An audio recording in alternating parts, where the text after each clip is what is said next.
Hello everyone, I'm going to get us started. Welcome to our last panel of the day, but after this we'll be having our keynote, so feel free to stick around. My name is Charlie Ferguson. I am a 2L and a Toll Scholar here at Penn Law. I'm introducing our next panel, which is Radical Legal and Community Strategies Toward Democracy. The radical use of law can be a powerful tool in moving us towards a society where the power is in the hands of the people, but it can only be successful if it works alongside the community, uplifting their voices and following their lead. In a post-Dobbs world, our panel aims to explore radical and transformative legal strategies that center community care, elevate the voices of the marginalized, and move us towards a truly democratic society.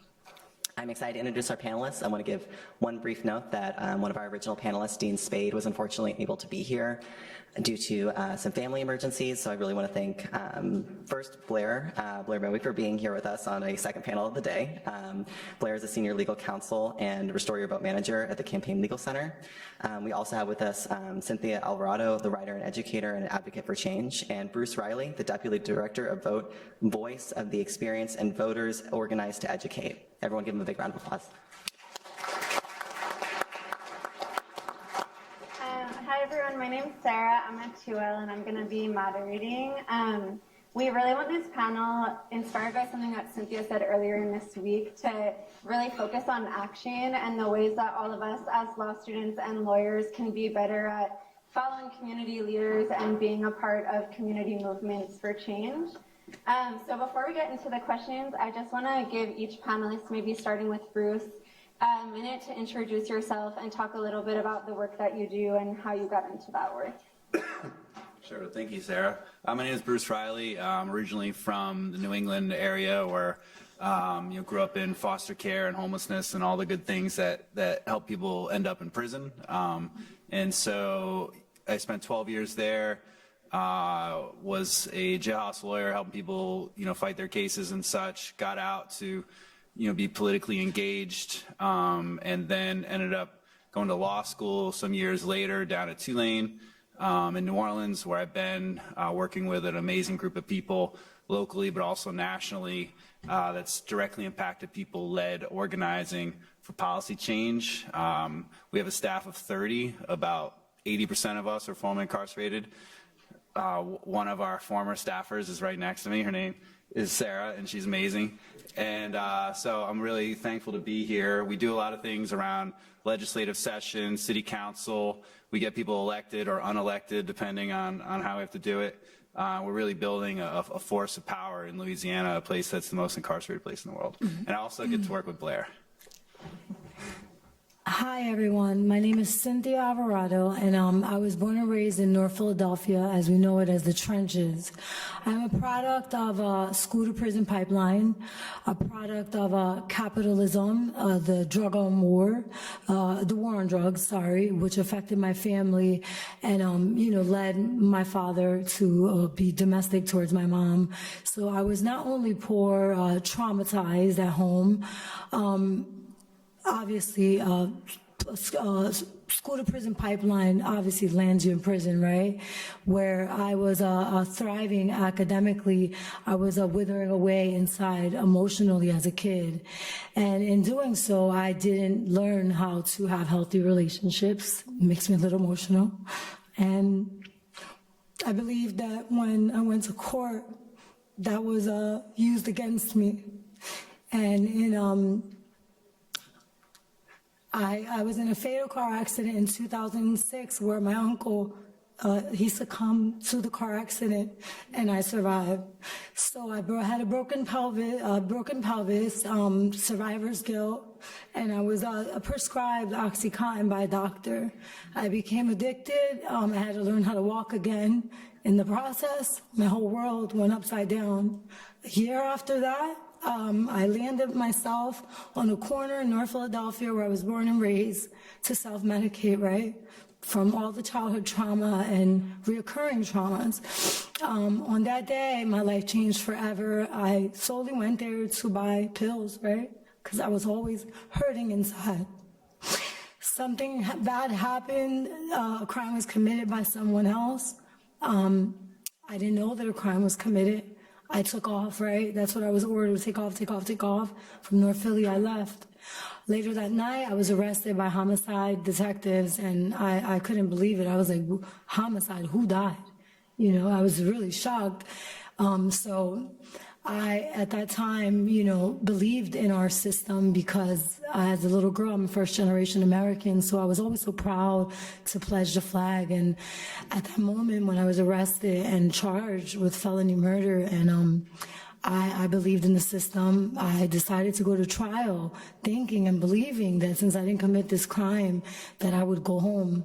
And unfortunately, I succumbed to the LWOP, right? And in me succumbing to that, I became very depressed and sorry.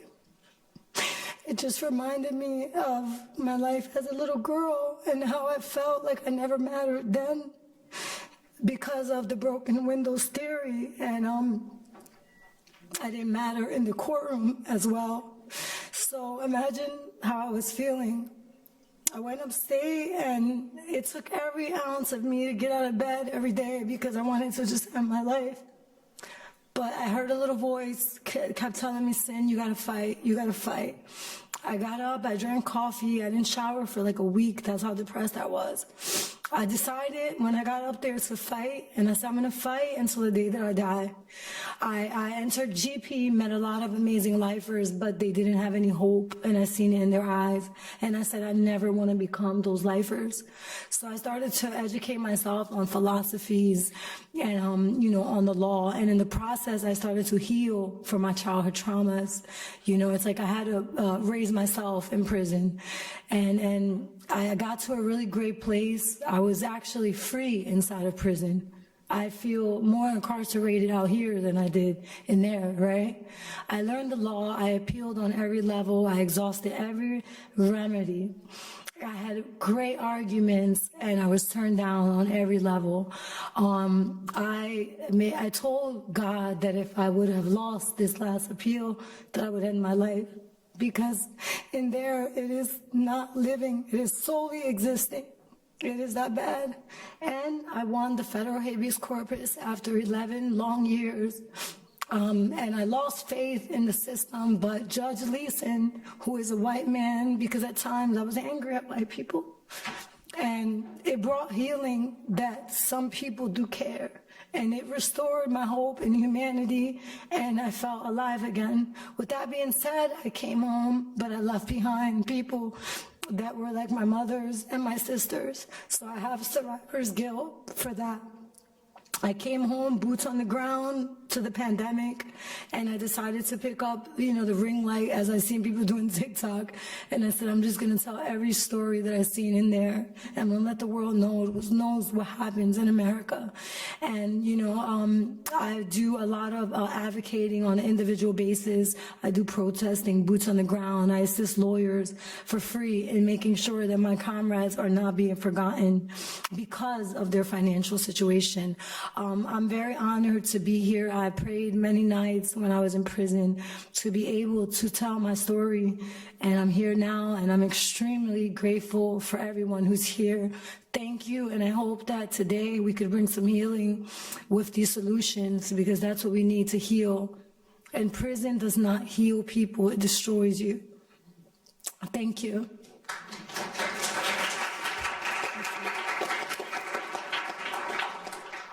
Thank you for sharing that, Sin. Thanks, Bruce. It's an honor to be on this panel with both of you. My name is Blair Bowie. I am a senior legal counsel at Campaign Legal Center, and I run our Restore Your Vote program there. I was a Toll Scholar here, graduated in 2017, and started my job as a Skadden Fellow. And in my work, you know, I partner with community organizations in their fights to end felony disenfranchisement in their state and push back on the other ways that the criminal legal system creates barriers to the right to vote. And I'll say that as someone who works at a national organization, and even though I had a background in community organizing, when I started doing this work, I had a lot to learn. And one of the best first conversations I had was with Bruce, who was very honest with me about some of the problems that can occur when national organizations get in local community group space, in the space of directly impacted communities, and are trying to help, but doing so in a way that doesn't advance the power of those organizations. And so, I hope that the perspective I can bring to this panel is what we try to think about all the time is how are we helping the groups that we're working with build power? How are we shifting resources to directly impacted people? How are we centering their strategies, their work, their stories from one of these national group positions? Thank you. Thank you all so much, and thank you all for your vulnerability and sharing. I'm like really in awe of the power that's up here, and I feel really lucky to get to hear from all of you. And Blair, actually, our next question was really on your point, and I wanted to direct it at you.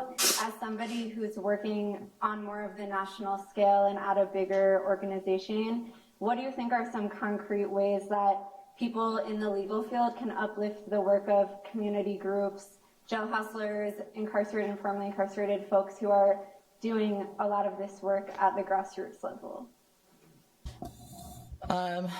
Well, it's a big question. I think we have to sort of reflect and come from a starting place of thinking about how power structures reinforce themselves.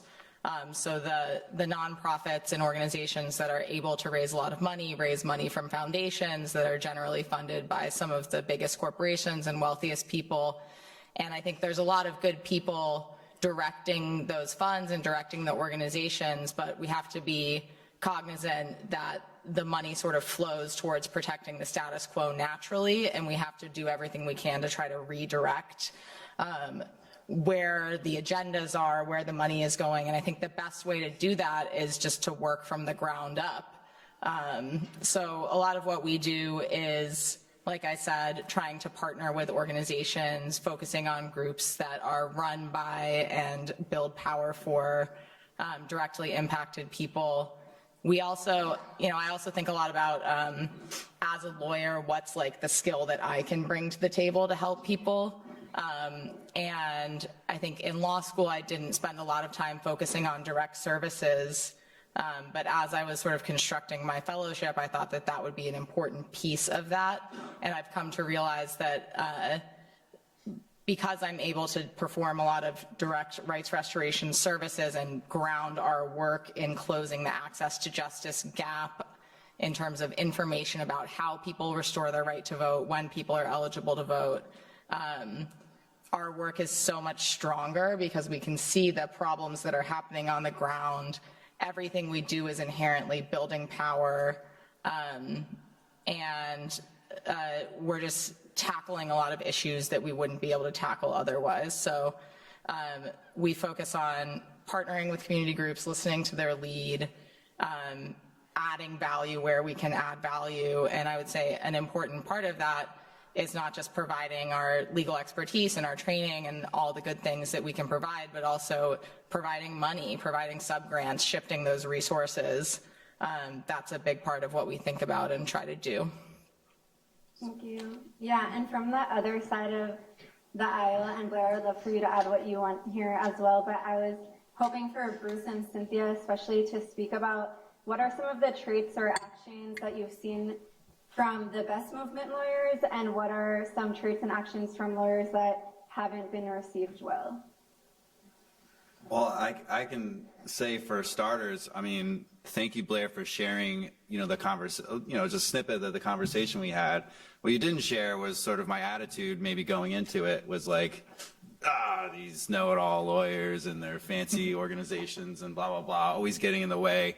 But the reality is, using that as an example, and I've had a lot of those conversations, to know that the time that I spent trying to let's figure out how to do this better. Let's figure out how to get through some of this swampy space worked, or it paid off, right? And then you can pass it on, and we can, collectively get better and share with the next group. And I can say that over the years, that conversation just goes better and better. And, another example of the classic conflict. I was actually sharing an email exchange with Sarah earlier with a lawyer who works for a congressperson who had a bill that they wanted us to rubber stamp. And so they want our endorsement, but they don't want our input.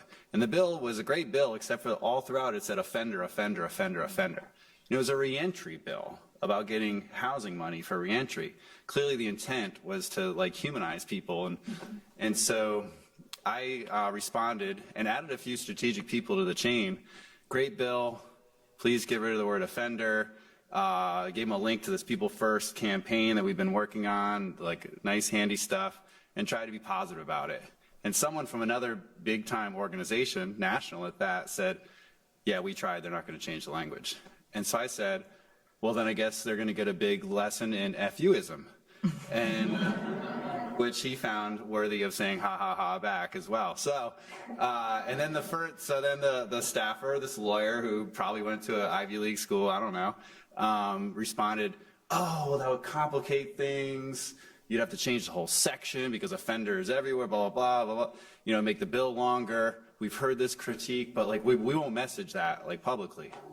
So I responded back, it's like, well, if it's, you know, if it complicates things, if it confuses things to refer to me, you know, as a person rather than, you know, but it's clearer to call me an offender, then we got problems. And this is where we part ways. And I was like, you know, looking forward to when your boss kind of learns to work well with the communities that they want to represent.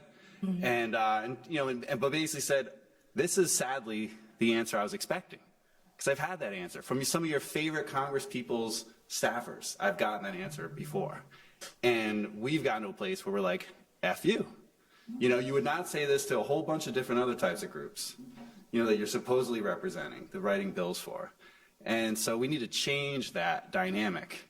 And it's important for everyone in this room that cares about this to be part of changing that dynamic.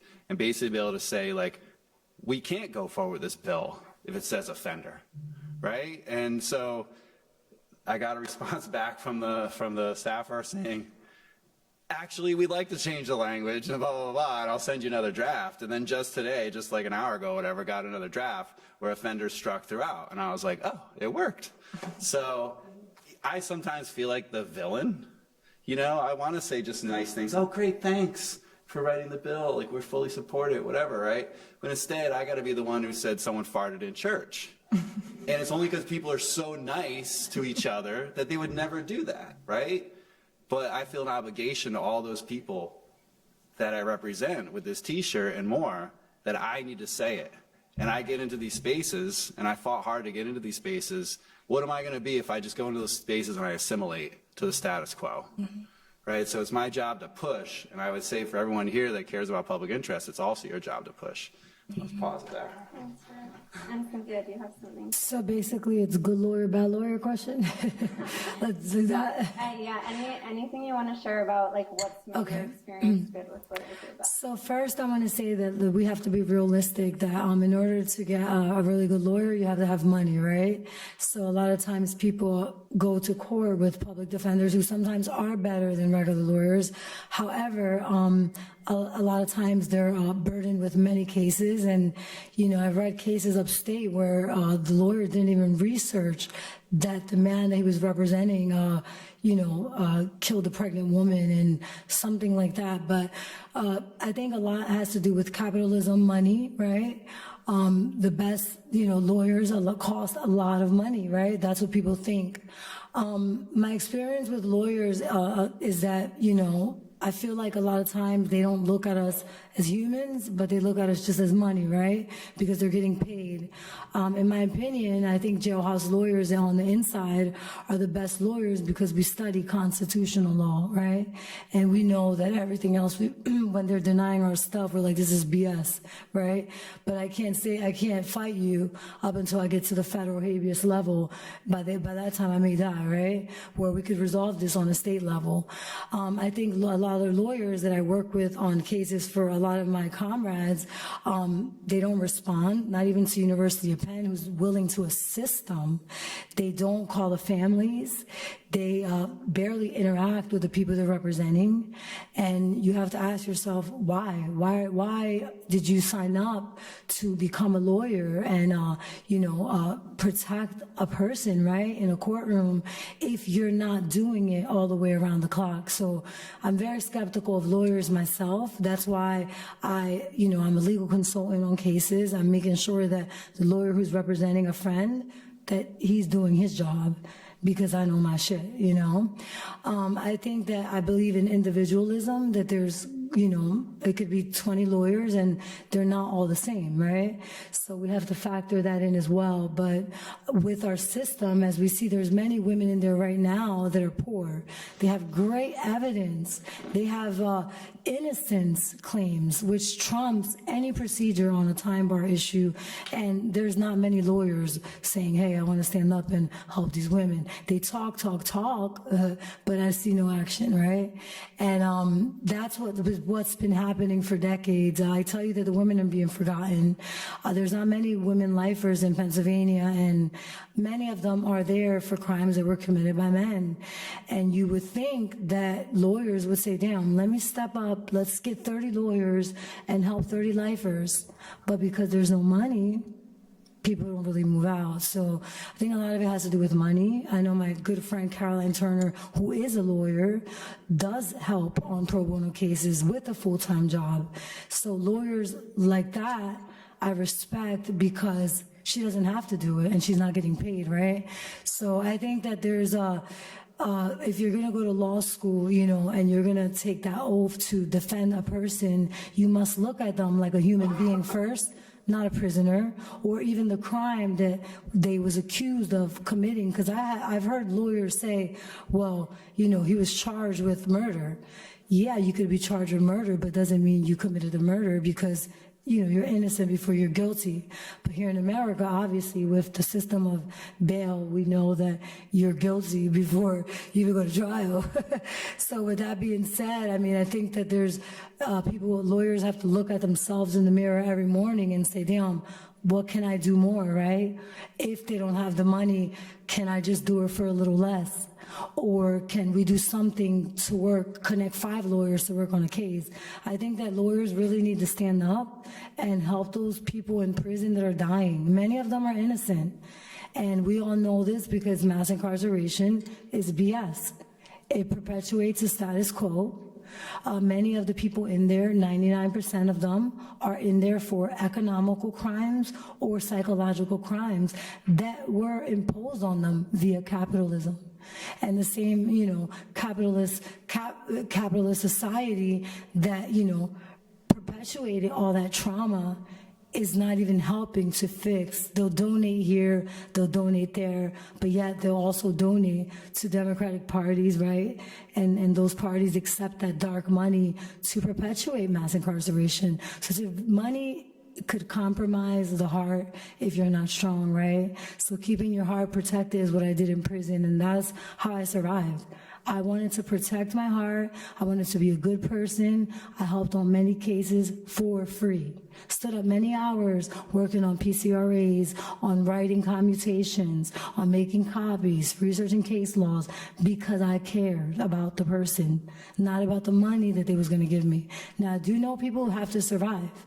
However, if you are a lawyer and you're, making some money, right? Why not help out? Why not be a good person and give back to the world? I just say it's individual basis, but everything stems from money and capitalism. If you don't have money, you don't have a top-notch lawyer. And not that they're always the best, because you could have a great public defender. However, they're bombarded with cases. They withheld evidence in my case. My lawyer never even bothered to check that the star witness against me had an open felony case that she caught 2 months before my trial. He never even, and he was a paid lawyer.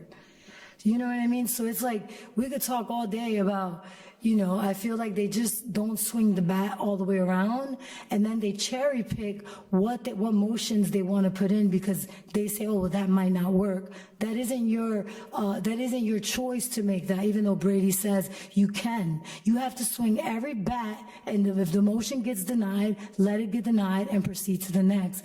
But in cherry picking what motion not to put in, you could hurt someone because the Sixth Amendment says you are supposed to protect them from the preliminary down to the rendition of the verdict, right? And if you're not doing that, then what the hell are you doing? Thank you both so much for sharing those. And I think it's just really invaluable to hear from both of your personal experience with these issues. And I wanted to kind of move on this theme a bit and ask if you have ideas about the ways that lawyers could do better in incorporating community care and viewing their client or the people that they're working with as humans first. Mm-hmm. If you have any concrete advice, and Blair, I would love your input on this too, from your experience working in this field. I mean, the best ones join organizations, in my opinion, right? They're accessible outside of the case, outside of the dilemma, because, you can imagine something comes up in the community, if it's a criminal case, maybe there's a cut and dry, who's a good criminal lawyer? But a lot of times, maybe it's the water's bad. Well, what are we going to do about it, right? We got to talk about who do we hold accountable, or how do we find things out? And so if you have a group of people at your disposal, one of the greatest things for me going to law school was expanding my network of people. I tell people who are thinking about going to law school sometimes, no, it's well, if you already have that network, that's one thing you don't need to check the box for. Mm-hmm. But so us at Vote in New Orleans, we've got a community of law professors and lawyers and jailhouse lawyers and, public health professors and people running community clinics. And that's our sort of regular kind of text thread. Did you hear about this kind of, and working with the journalists, the media to learn and understand.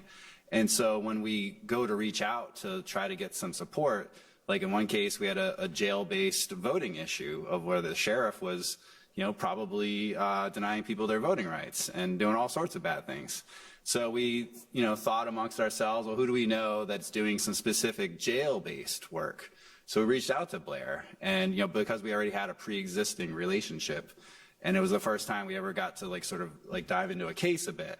But I think it's building those relationships is key before you go in, and then knowing that as you go in, okay, who is the client here? Who's really calling the shots? Who's making the decisions? And so, for instance, with us and our organization, the lawyers that we work with, if there's any confusion about who's calling the shots, they probably wouldn't have made it that far into the conversation. And so Advancement Projects is another great org we've been working with for years, and they're lawyers, they're just our people, and so be a member of the community, be a member of this broader family, I think is an important starting point. I think first, lawyers, they need to be realistic about the, socioeconomic classes of the people that they're representing, right? And in doing so, you have to stop and pause and say, damn, how did he end up in handcuffs, right? Well, he was probably being raped when he was little. He probably was raised around needles and hearing gun violence. And, it's a good quote that I like from Vincent van Gogh. It says, in order to know blue, you must know green and yellow. I think a lot of lawyers, because in law school, they tell you, you can't be emotional, you have to use facts. However, it's a little contradictory when, they're arguing in court and they're using, persuasive speech, right? They're invoking emotions to the jurors, right? So I think that basically lawyers are out of touch with the community, because they don't live in our areas. Let's be real. We don't live in the same block, right? The people that you represent, you don't chill with them. So you're disconnected from the people you're representing, first of all. And secondly, many lawyers, people have implicit biases. Well, if you ended up in handcuffs, then you probably committed a crime. If you're viewing a situation like that, then you shouldn't be a lawyer. Because I've heard lawyers say, well, you should have never had, a gun. Well, I could tell you that in North Philadelphia, it's very dangerous. And sometimes not having a gun, you will get killed in not defending yourself. So I think that a lot of times that people jump to conclusions like, oh, well, you got yourself in this mess and I'm gonna try to fight the case and whatever, but if you lose, then you should never have gotten in trouble. I think that attitude is very dangerous and you should not be a lawyer if you have that attitude. I think that, like I said earlier, they don't respond to phone calls. They're uninterested in the community. However, they're representing people that are from the community. So if you don't know your community, and like I said, Caroline Turner, who's my friend, who's a lawyer, she's the only lawyer that I've ever met in my life that has been marching and protesting with us, coming to courtrooms for people, helping people get out of jail. I've never seen another lawyer do that, to be honest, not in Philadelphia. Because if there's not no money involved, they're not going to show up because their time is very valuable, right? So I think everything comes from money. It's horrible to say that, but it's the truth. You know, if you were to say, hey, here's $100,000 for you to show up to a community event, I'm sure they'd love to sign up and show up. But why don't you show up when there's no money involved? Right? And if you become a lawyer, isn't that to help people? You have ethics, right? Like a doctor. It's a code of ethics. Then you're doing a job, but you have no ethics because you're not understanding the people you're representing, and it's just a job to you, where being a lawyer is not a job. That is a way of life. It is defending people's constitutional rights and making sure that as an American, you are doing that job. And in not participating in the community, you know, the groups, organizations, and things like that, it shows, and it's very telling that they're not in those spaces because they're probably bombarded with cases and they're not being paid. So I think capitalism and money plays a big role in our world, and it's disgusting because if I was a lawyer, I'd probably be broke because I'd probably do every case for free. But that's because I truly care about people. I love people and I love to help people. And I assumed before I went to prison that lawyers were the same. And so I realized that, you know, they're just pushing paperwork through. It's just another person, another, like the welfare office, another ticket, and then slide to the next. You know, that's a life and it's a family. And that family is being destroyed. And by you having that cavalier attitude and not pausing and thinking, you're not going to be a good lawyer, and you shouldn't be a lawyer if you're going to do those things. Yeah, I think you're well summing up one of the big problems with law, right, is that we have an access to justice gap because having a good lawyer is expensive. Mm-hmm. And one of the ways that we close that gap is by dedicating our time to pro bono. But I think another way is, rather than expanding legal services available, shrinking what's considered a legal service and actually democratizing access to the law. So what I mean by that is I'm thinking about ways that we can take things that are considered lawyering out of the hands of lawyers and put them into the hands of the communities and the people who need to know that law. So that's one of my points, is just don't gatekeep the law. And I think an example of where we've tried to do this in our organization is, you know, we focus on fighting felony disenfranchisement, and we think about that problem as not just including the people who are disenfranchised under law, the 5.1 million people who can't vote under law, but thinking about everyone who's had a felony conviction or more broadly had contact with the criminal legal system who might think that they can't vote. How do we reach those people? I think traditionally, folks who have had that contact with the criminal legal system have needed a lawyer to tell them if they can vote. And maybe in some states like Tennessee and Alabama needed a lawyer to help them get their voting rights restored. So that doesn't seem right to me. I don't think you should need a lawyer to tell you if you can vote. That's a fundamental right. So how do we take that legal information out of the hands of lawyers and put it into the hands of the community? One of the things that we've done is, and I think this is spreading across the law, is just using technology to bridge that access to justice gap. So we built a tool, restoreyourvote.org, where people can go on and just figure out, can I vote? What do I do to restore my voting rights? Here's all the tools right there. That's something that I think we've seen budding in a lot of areas of the law is basically we can make legal services less expensive if we use artificial intelligence, if we use automated tools. And let's be honest, a lot of what lawyers do is automated anyway. So thinking about that, and then, I think putting legal information into the hands of people who can get it to the people who need it. And that's not always going to be lawyers. So teaching community organizers how to restore people's voting rights, how to take someone to court to petition to get a declaration of indigency so that they can get their voting rights restored. All of these are things that somebody could turn to a lawyer for, but you don't really need to be a lawyer to do. So pushing up on that without fear is an important piece. I also think, there are sometimes rules of professional responsibility that get in the way of that, and sometimes the rules of professional responsibility are designed for gatekeeping and to keep money in the legal field.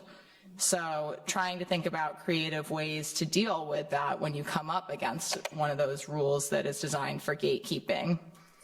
One example we have of this is our community partner in Tennessee is called Free Hearts. It's an organization of formerly incarcerated women and girls. And we've been working side by side with them in the community for nearly 4 or 5 years now. And a couple of years back, we decided we wanted to bring a lawsuit to deal with the problems that we see in the voting rights restoration process. And naturally, we wanted Free Hearts to be our client.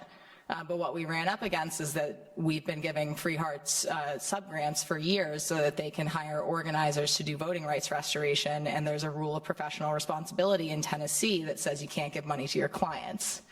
So how do we deal with that? Well, we made them our co-counsel. So there's ways to get around it, and I think it's just important to not be hung up on some of the things that are trying to gatekeep law and some of those institutions that are set up to do so. You killed it. Yeah, thank you. That is such an amazing point. And I think it ties really well to what Bruce was talking about earlier about the gatekeeping process in general. It's so much easier to continue on with the way that the system has been because that's what we're all taught. And I feel like what you all are bringing to us today is like, we need to break out of that system, and these are ways that we can. So I really loved everything that you shared. And I wanted to kind of shift a bit in the conversation because we've been talking a lot today about democracy and specifically voting rights. But I know that all of you have had experience with other ways that people can be involved in our system of governance, if maybe they're barred from voting or if they're incarcerated or whatever it may be. So I would love for each of you, maybe again, starting with Bruce, and we can go down to share some of the ways that you see people can be involved in democracy, even if they don't have the access to vote. Mm-hmm. Mm-hmm. Yeah, I mean, I was writing a lawsuit for my voting rights while I was in maximum security, anticipating getting out.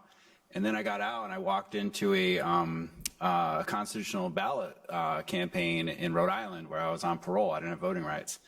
That won and whatever, and then I like lost them like, when I went to Louisiana, right? So, and we won them again there, but not about that. But the point is like whether or not I had voting rights, and I've been out for since 2005, and I'd say I didn't have voting rights for probably about half that time, and my number one thing I think that I do is I go to the meeting that has the campaign stop or whatever the case may be, and I ask the question. And I got to the point where people would ask me like, Bruce, we're doing this forum for these candidates or whatever, like, can you ask like the criminal justice question or whatever?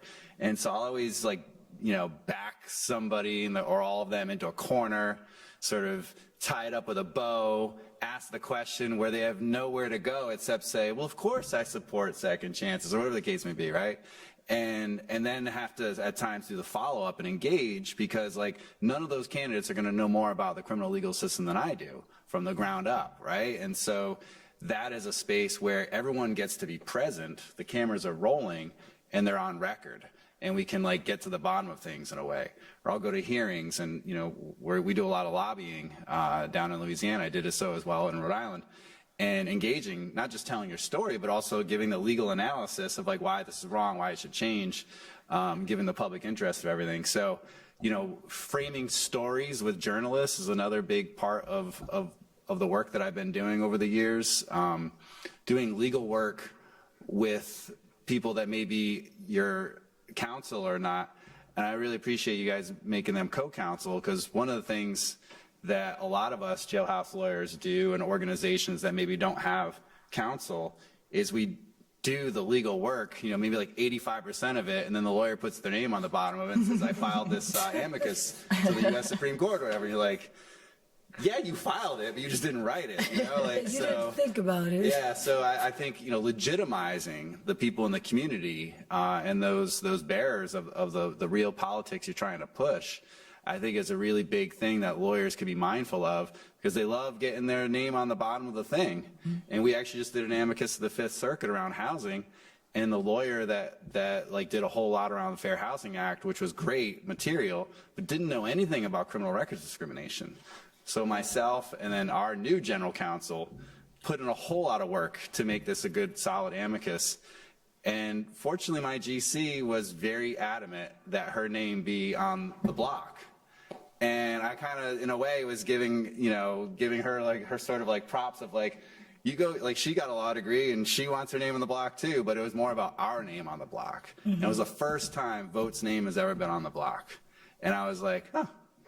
We opened a new chapter. So I think there's a million ways for people to engage with or without voting rights. And honestly, as someone who's fought so hard on voting rights and is known as a voting rights guy, voting rights is just like it's like an arrow in the quiver. You know, it's like one thing. And like, vote for what? Voting rights to do what? There's plenty of people that got voting rights that don't use them, right? Like, what? It's a means to an end. It's not an end to itself. So I never fought for voting rights just to like walk away. I vote for voting rights to win elections. And that's what we've been doing. Well, my response will be a little bit different than Bruce's, because I was sentenced to life without parole, right? And when you have a law LWOP, it's completely different than we both did 12 years. However, I was sentenced to die in there, right? So my concern at that time wasn't voting. My concern was not being time barred and losing my appeal rights and dying in there. So I think that, you know, depending on your sentence, you prioritize things differently. I had to learn the law so that I wouldn't be time barred, right? And it was very consuming, and I wasn't thinking about voting because I didn't really believe in voting, because I felt like it was a bunch of bullshit, right? And that's what I think happens in our communities. People are like, vote for what? Look at, they've been writing bills for the last 30, 50, or 40 years about felony murder and life without parole, and nothing has been done. So voting is cool, and I'm all for voting, right? But you vote for something. But yet, you know, the prisoner, as I call them, because they're prisoners to me, and that's what I refer to myself as, a prisoner, because I was being held against my will there. The prisoners that are inside of those prisons, they're basically, you know, I was never allowed to vote while I was upstate, right? I was a plaintiff on a lawsuit suing the Republican Party, Kerry Benninghoff, and on that amicus brief, Cynthia Alvarado's name was on it, and we won. So this little ghetto girl from North Philadelphia came out of jail and fought back.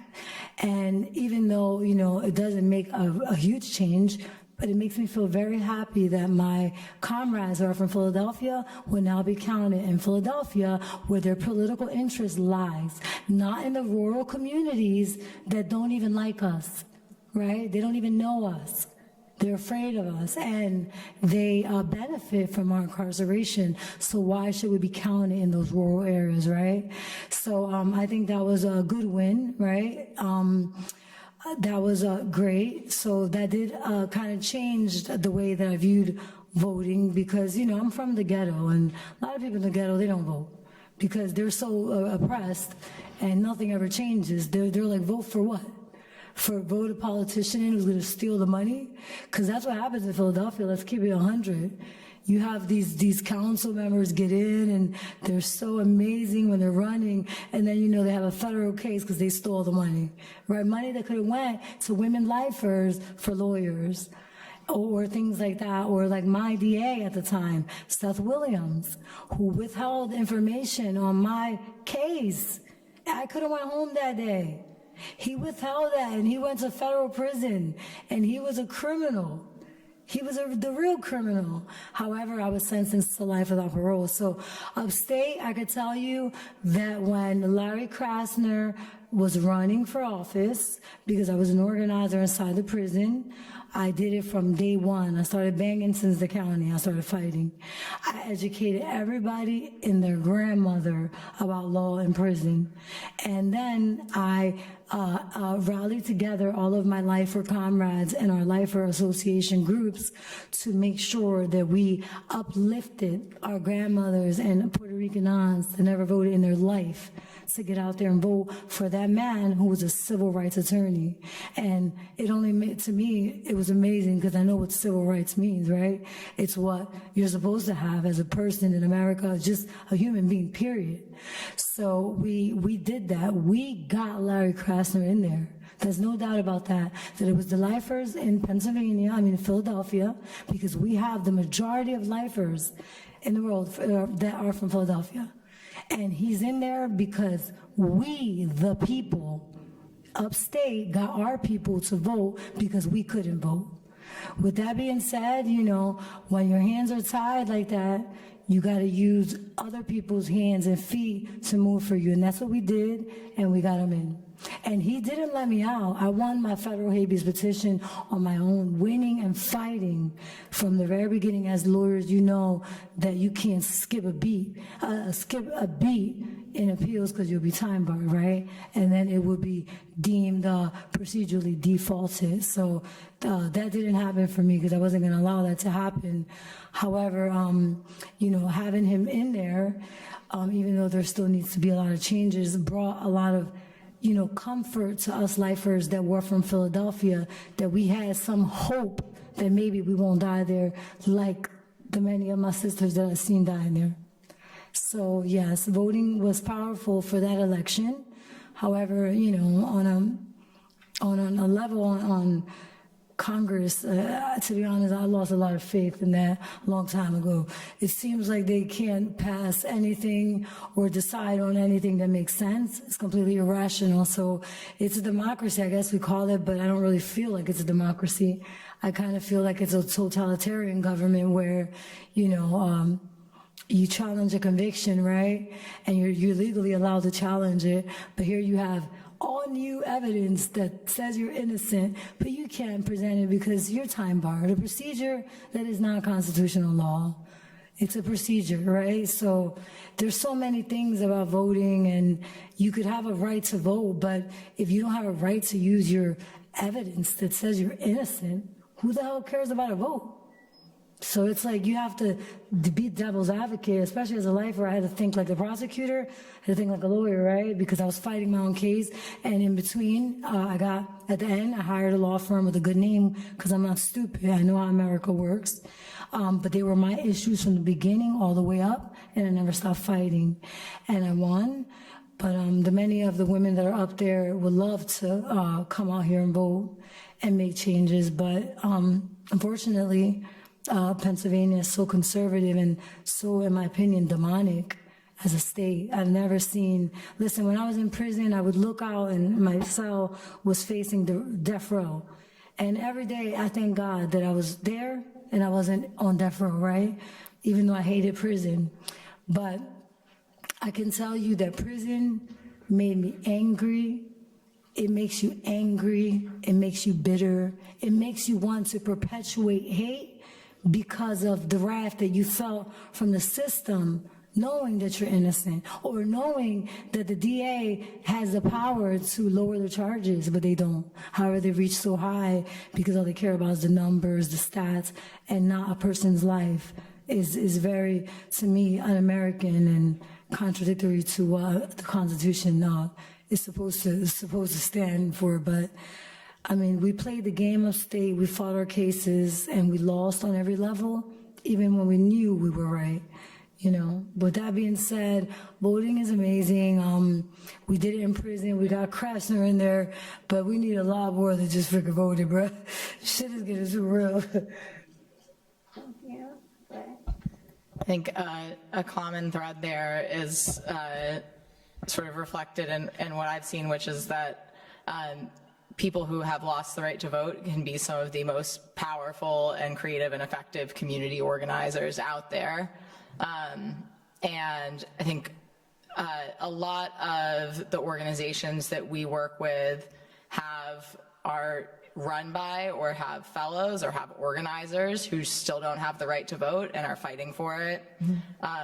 But those groups are able to build power by using rights restoration and information around rights restoration as that entry point to get more people into their organization and into their power base. So again, talking about Free Hearts in Tennessee, they've been able to hire organizers who are focused on providing rights restoration in their communities across Tennessee. So now they have 10 fellows across Tennessee, many of whom have not been able to get their rights restored because Tennessee makes it almost impossible to get your voting rights restored, but who are out there in their communities running events, running clinics, running workshops, and finding people who need to find out about their voting rights, might need to get services. And 90% of the time, those people are not going to get their voting rights restored, but they've met Free Hearts. And now they know, oh, Free Hearts is an organization that's advocating for my interests. I want to get involved with that. When's your next meeting? So these groups are building their power. You know, the legislature in Florida was able to disenfranchise hundreds of thousands of people, but they spurred, you know, FRRC is out there organizing and talking to people about this and building their power, and now they're banning the box. Now they're getting all of these other things done because they built all this power around voting rights restoration. So even though it's horrendous that people are not able to vote and have to get help to find out if they can vote or what they should do to get their voting rights restored, it has actually created an opportunity for other folks who have felony convictions who maybe don't even have their rights restored to help each other and to build that power. And that's, I know, a model that Votes used and built so much power off of that. So there's so much that people can do, whether they have that right to vote or not, to build power for the broader movement. And one person I'll highlight who really fought the power and won over the last year is P. Moses out in Memphis, who was being prosecuted for illegal voting after her probation officer filled out her certificate of restoration incorrectly and wrongly certified that she had finished her sentence, which is questionable. I think that she had, but regardless, she submitted that form and was prosecuted and sentenced to 6 years and 1 day in prison for illegal voting.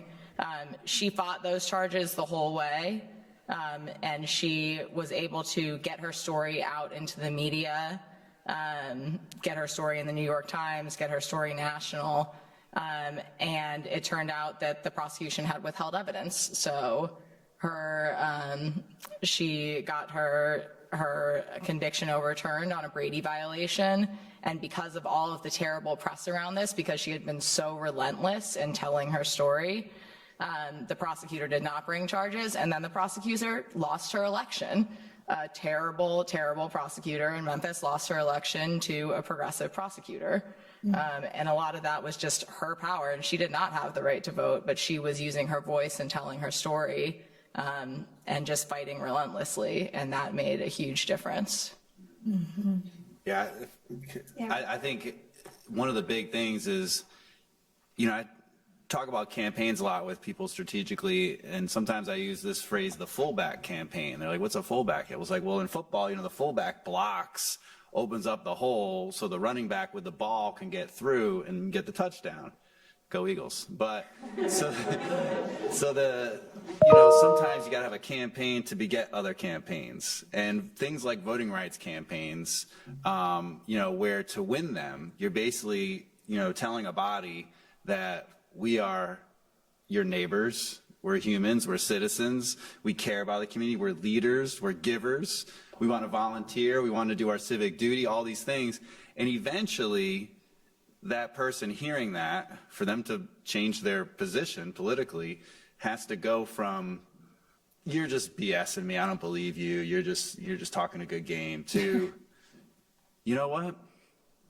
I'm here for people like Sin, people who really care about other people back behind. And that's what happened with us. 5 years in Louisiana putting forth a campaign, but we did a legislative and litigation, and it was really a community-based campaign. It was, in my mind, it was never about the voting. It was about something much deeper and bigger than the voting. And we've passed like 20 laws since then that have changed the criminal legal system. We've got like we've reduced the prison population by about 20,000 people in the last decade. And, you know, when I was in Rhode Island and it was a ballot amendment and we had to go door to door to door to door trying to get people to vote on voting rights, it was like, would you rather encourage people to do the right thing or to shove them into the corners where things like addiction and desperation take root?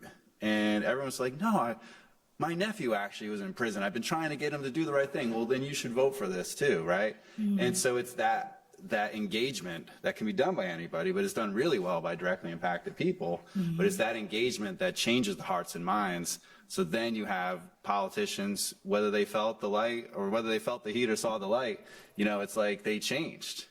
And you can change people. I believe in it. I've seen it.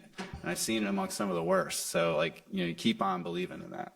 May I say something really quick? Yes, and last word, you got it. Yeah. So my friend Rose Dinkins, who has been in prison for 51 years, she is a political prisoner because she was black. Just because she was black, she couldn't work. The signs on the wall says no blacks allowed, right?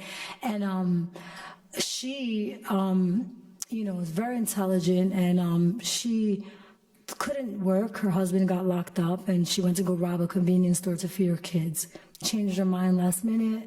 A white unidentified male in Pittsburgh follows her for a block, and she turned around to a barrel of a gun, right? About a week before, a white officer killed a little black boy.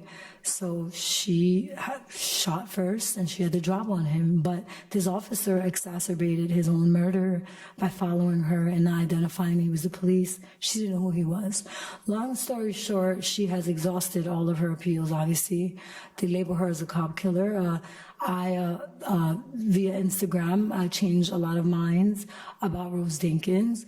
Rose Dinkins is not a cop killer. Rose Dinkins is a product of the policies that we had in those times that were ridiculous, to say that a person can't work because they're black, when we all bleed the same color and we all feel the same pain. So my point where I'm getting to with voting and people and, you know, politicians, Sharif Street, who is okay, right?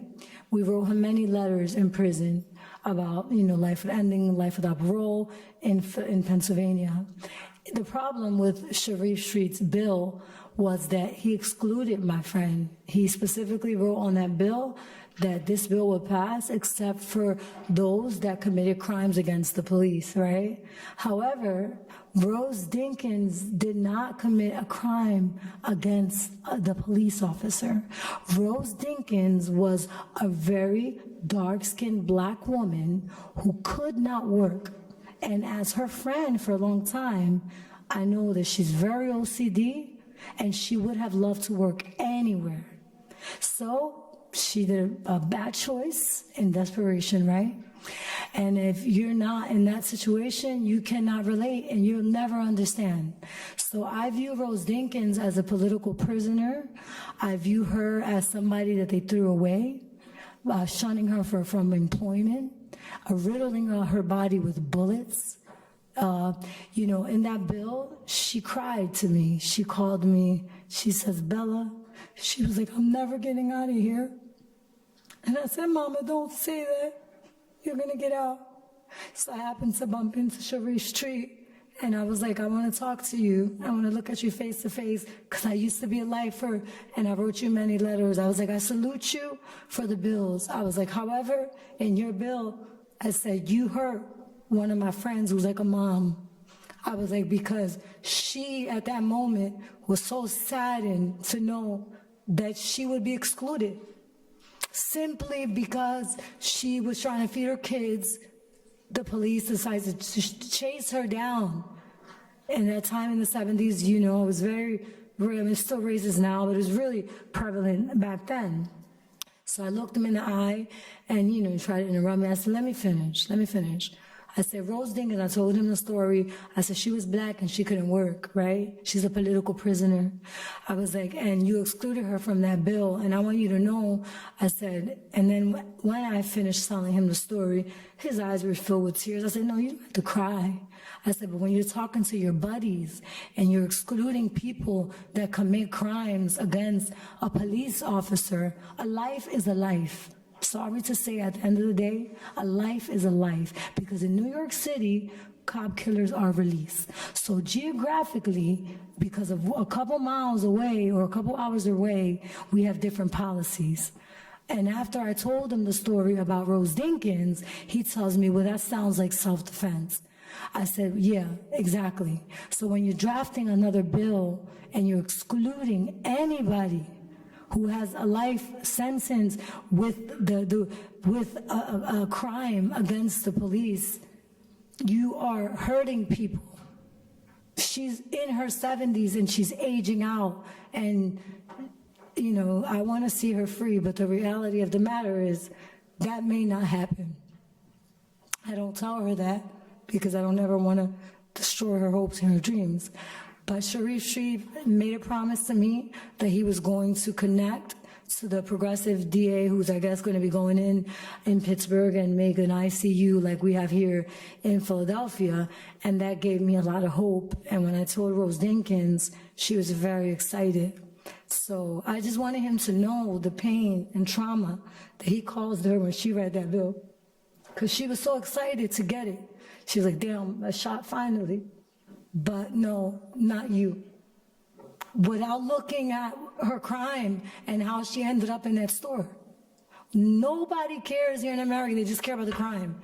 But they don't want to identify the reality of the bullshit of slavery, from never fixing it, to blocking them from working, from separating them from water fountains, from all the nasty stuff that this country has done to people. It is destroying people, and it's time to stop it, because I can tell you right now, Kensington is filled with nothing but white people. I live in those trenches, I know. And if you don't believe in anything, believe in freaking karma, because that's not no coincidence that that's all filled with white people. But I can tell you one thing, for all the prisoners and all the bodies that are upstate dying, innocent, those women, it's probably one of those people down there, their mother could have been a judge or a politician, and it's starting to come home and it's closer, running down up their steps. And that's when they'll be able to have the empathy, when they feel it. They don't feel it because they're not going through it. When they go through it, their whole paradigm on how they look at crimes will change. With that being said, you know, we should not exclude anybody from a bill, because people could change. And Rose Dinkins was not, those couple of seconds does not define the person she is. And I can tell you that because she mentored me for years. On days that I wanted to end my life, I used to cry to her. I used to be like, what do I do? She said, baby, take it a day at a time. If not, sometimes you gotta take it a second at a time. And I said, you know what? If she could do it, I could do it. So I stand here for Rose Dinkins and the rest of the lifers in there, even the ones that have cases with the police. Thank you, Sam. Thank you all so much.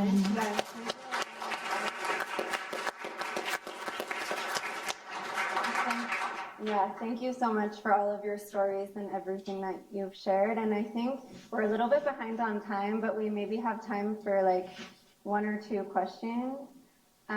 So if anybody has a question, you can raise your hand and someone will come with the mic.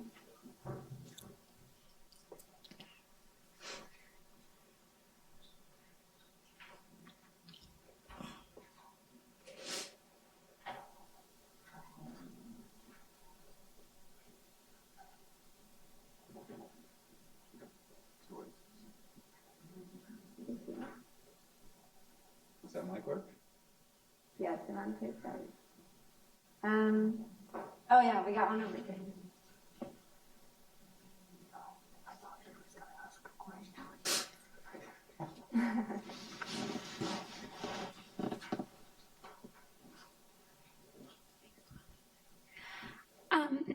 First, just thank you for sharing so much and being so open with all of us.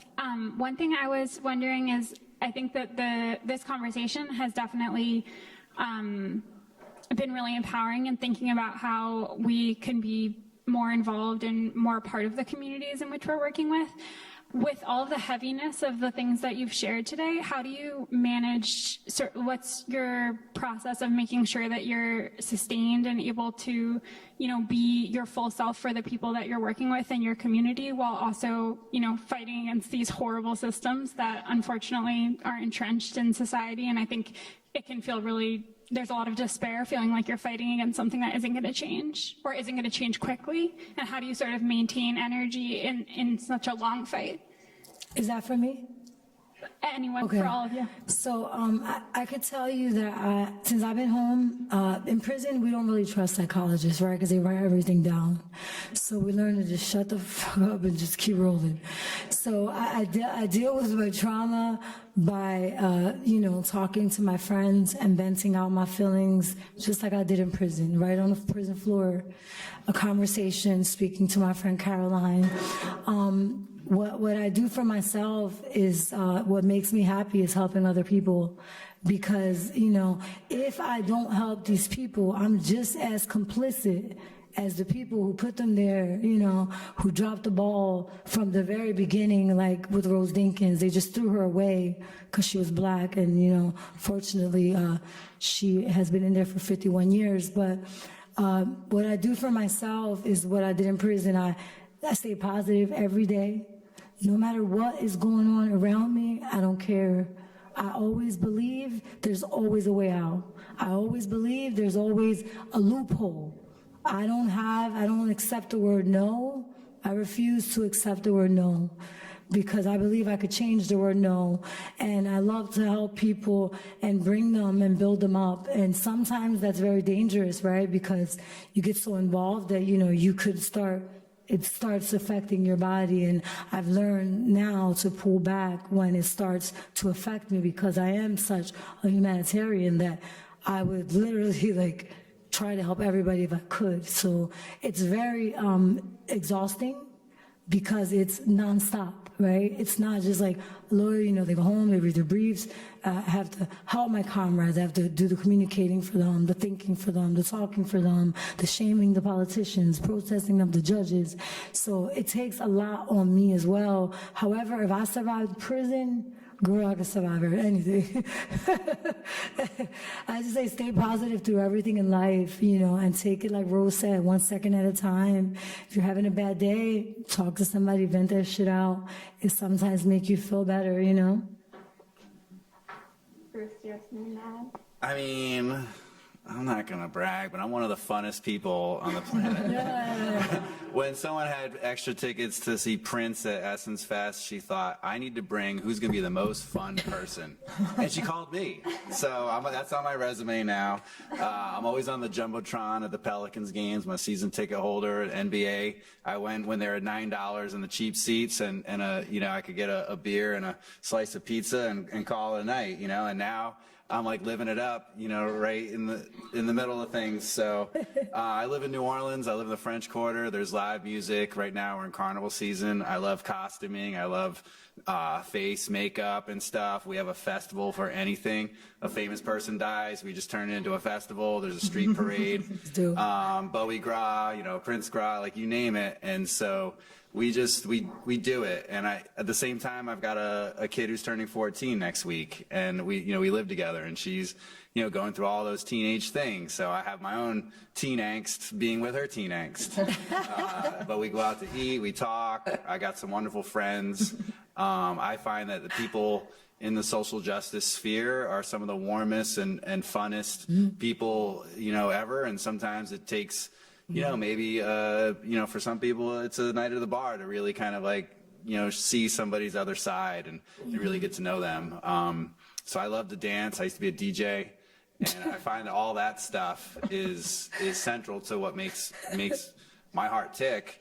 And because, you know, as a DJ, you want everybody dancing. You see somebody over there, like, oh, she's not really dancing. Like, I need to flip. You gotta play that for the politicians Right? then. And so, but Get them you signed. know, you want everybody on the dance floor. You want to find something that everybody can groove to. And I take that into our work with our staff. I'm very approachable. Some told, maybe too approachable, but I do think that connecting and bonding is really a key piece to get through. There are some very rough days and some rough moments, and whether it be in a second or in a year, but you know, we all got to get through it together. Yeah. I think that's a really beautiful note to end on. Thank you so much. Can I get another round of applause?